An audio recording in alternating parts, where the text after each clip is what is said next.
now we're going to prepare the binding. And you might want to add to how long the binding has to be from your instructions to your pattern piece, so that you don't have to get the instructions out all the time, because once you've made one or two, you know exactly what to do. So you need to measure down the amount that is in your instructions. I have to say that on this dress I made the binding still way too long, and I've shortened it significantly for the pattern so that you wouldn't have to go through all the rigmarole I had to go through to make it look really, really nice. And you'll see as we go along how you can get around having the binding slightly looser, but I've made it way tighter. So you want to cut out the length that's in your pattern, at least for your very first one. After that you can maybe say, oh, I want it tighter, or I want it a bit looser. Now when you need to actually join pieces together because you haven't got enough, you fold one over 90 degrees and that gives you a really nice line. And then you do the other side, and here we need to fold it over, but this time from the opposite side, so that we've got the line as well. And then you can cut that and that gives you a really nice line. It's very simple. I mean, you can also just put them on top of each other at a 90-degree angle. That's what I tend to do. But if you don't know how to do this yet, then do it like this. You will not fail.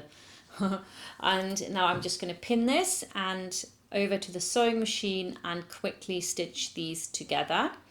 And then I'm going to iron them apart and cut back the seam allowance pretty sharpish all the way down, and that will give you a really nice flat finish, so you don't have two seams on top of each other.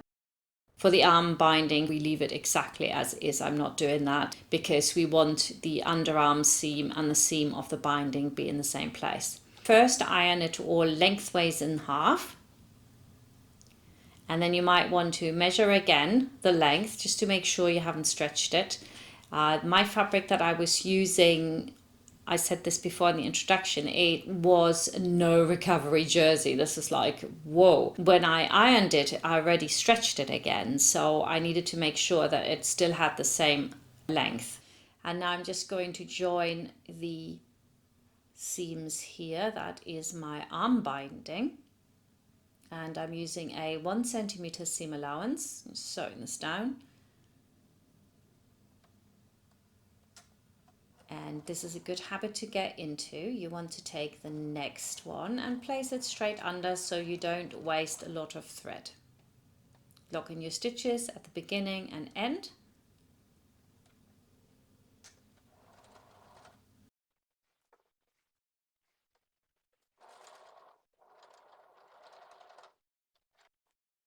And then we iron it over again. Cut back the seam allowances like we did on the other one for the neck binding, and it's beautiful and flat, and we can put that to the side until we actually need it. I just need to mark the centers so that I know that's where my shoulder is going to go. Do that on both sides, and then I'm going to also do that on the neckline binding, because there's nothing worse than sitting at the sewing machine and going, oh no, I didn't mark my back, I didn't mark my whatever. So give this a snip, tiny snip mind, not a big one.